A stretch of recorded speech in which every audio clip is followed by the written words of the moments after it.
반갑습니다. 저는 오늘 시민친화적 바닷가 공간 조성에 관한 연구에 대한 내용을 발표하게 된 해양연구본부의 정지호라고 합니다.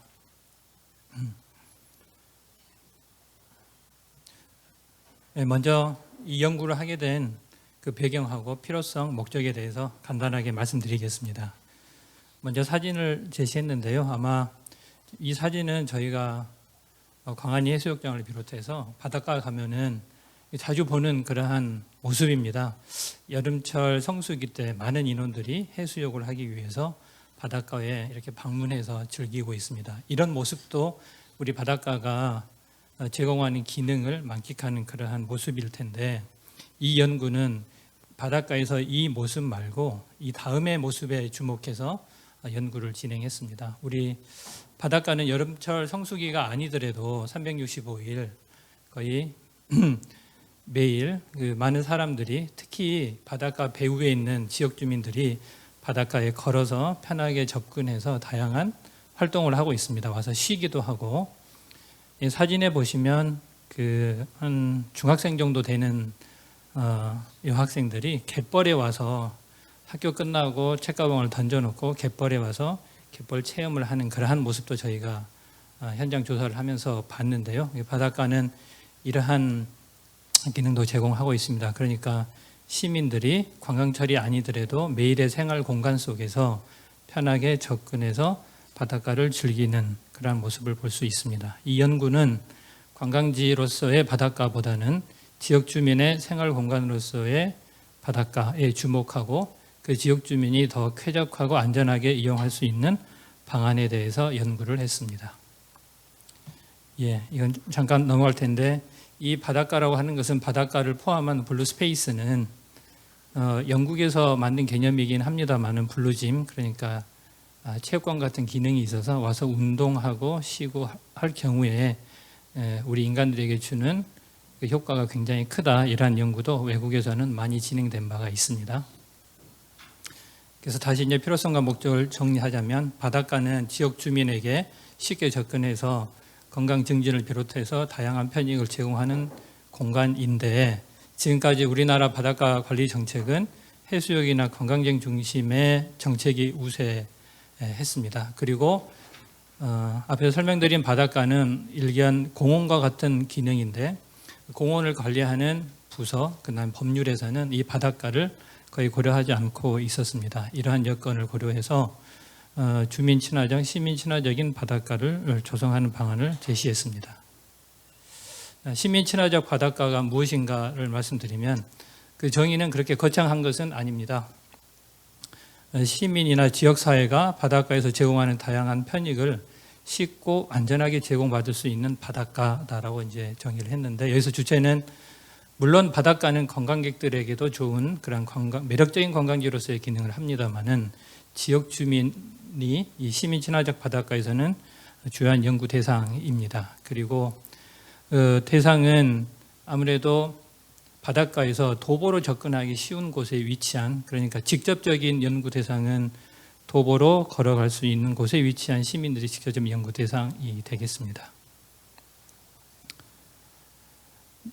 국내 사례의 문제점인데, 연구에서는 많은 내용을 저희가 분석을 했는데 그 중에 저희가 좀 요약을 한 겁니다. 요약을 한번 하고 뒤에서는 핵심적인 문제에 대해서는 더 말씀드리겠습니다. 첫째는 앞에서 말씀드린 거하고 약간 중복됩니다. 저희가 바닷가를 봤을 때는 바닷가의 많은 기능 중에서 주로 해수욕에 한정된 관광객 중심을 추진하고 있고, 또 연안관리법을 비롯한 연안관리 파트에서는 우리나라 연안 침식, 중요한 문제이긴 합니다. 연안 침식을 중심으로 한 연안 재해 정책이 주로 대시되고 있습니다. 그러니까 바닷가에서 많은 사람들이 와서 쉬고 즐기고 있음에도 불구하고 그 사람들을 위한 정책은 별로 이렇게 시행되고 있지 않았습니다. 그렇다 보니 우리 바닷가에는 얼마만큼 많은 시민들이 오는지, 언제 오는지, 와서 또 무엇을 하는지, 또 와서 얼마만큼 머무르는지, 이러한 조사, 이러한 데이터는 거의 구축되어 있지 않았습니다. 그리고 국토부 쪽에서 관리하는 도시 전체 공원 녹지 체계에서도 바닷가는 거의 고려되고 있지 않은 상황이었습니다. 하나의 예시입니다. 이 밑에 도면을 보시면 우리가 자주 방문하는 광안리 해수욕장인데 밑에 황토색과 녹색으로 구분되어 있습니다.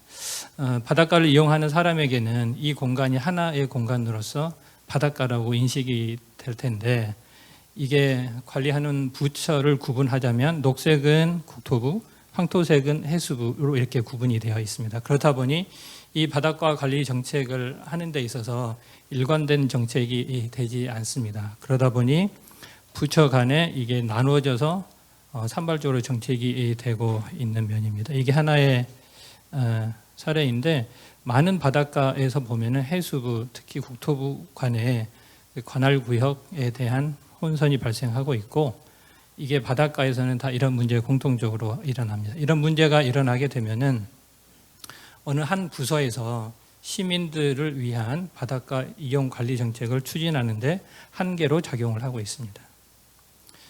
그 다음에는 저희가 한 10개가 넘는 바닷가, 우리나라 대표적인 바닷가에 대해서 조사를 한 건데 그 배후 지역에 누가 사는지를 조사를 한 겁니다. 왜 그러냐면 이 배후 지역에 사는 사람들이 걸어서 생활 공간으로서 바닷가에 접근해서 쉬고 즐기고 할 텐데 그 거주하는 사람들의 다양한 특성을 저희가 파악을 할 때 그 특성에 맞는 바닷가의 관리 정책이 가능하다고 보고 있기 때문입니다.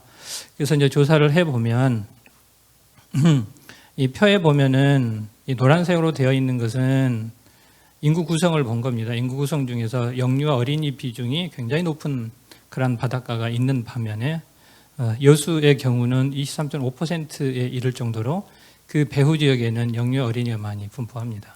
또 다른 곳은 고령 인구, 65세 이상의 고령 인구가 거의 50%에 육박하는 그러한 바닷가도 있습니다. 그러면 이분들이 이 바닷가를 생활 공간으로서 이용을 할 텐데 이분들의 생활 패턴, 그 다음에 방문 패턴, 이용 패턴을 고려한 것이 필요하다 이렇게 보고 있습니다. 바닷가를 그럼 와서 어떻게 이용하는지에 대한 것도 조사를 할 필요가 있어서 지금은 이러한 데이터가 없는데 저희가 시범 지역으로 드론을 이용해서 이분들의 방문해서 어디서 즐기는지에 대한 조사를 했습니다. 이러한 식으로 우리나라 바닷가 정책을 하기 위해서는 이용하는 사람에 대한 조사가 필요하다 이렇게 보고 있습니다. 국외 사례는 미국과 호주에서 대표적으로 했는데 그러니까 바닷가 배후에 사는 사람들이 그 접근하는 데 있어서 그 지역마다의 접근의 격차가 발생하지 않도록 형평성 있는 정책을 추진하거나 아니면은 있는 자연을 훼손하지 않고 자연에 기반한 바닷가의 공간을 조성하고 있는 등 다양한 정책을 추진하고 있었습니다. 마지막으로 그럼 앞으로 어떻게 할 것인가에 대해서 말씀드리겠습니다. 그래서 저희가 앞선 분석, 그 다음에 국외 사례 등을 종합해서 총 5가지 원칙, 시민의 수요를 반영해야 된다, 바닷가별 다양성을 유지해야 된다, 자연성에 기반한다, 그 다음에 바다와 육지의 연결성이 필요하고 그 다음에 쾌적하고 포용적인 바닷가를 조성해야 된다. 이러한 5가지 원칙을 제시했습니다. 그 원칙에 따라서 정책과제는 총 4개 분야 10개 세부 과제를 제시했습니다.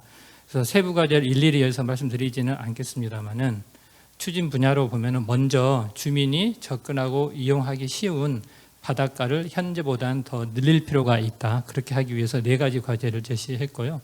그 다음에 현재 바닷가 공간을 난개발, 그러니까 인공구조물 중심의 개발을 지향하고 계획적 체계적으로 바닷가를 개발해야 할 텐데 그렇게 하기 위해서는 공간관리가 필요하다 이렇게 봤습니다.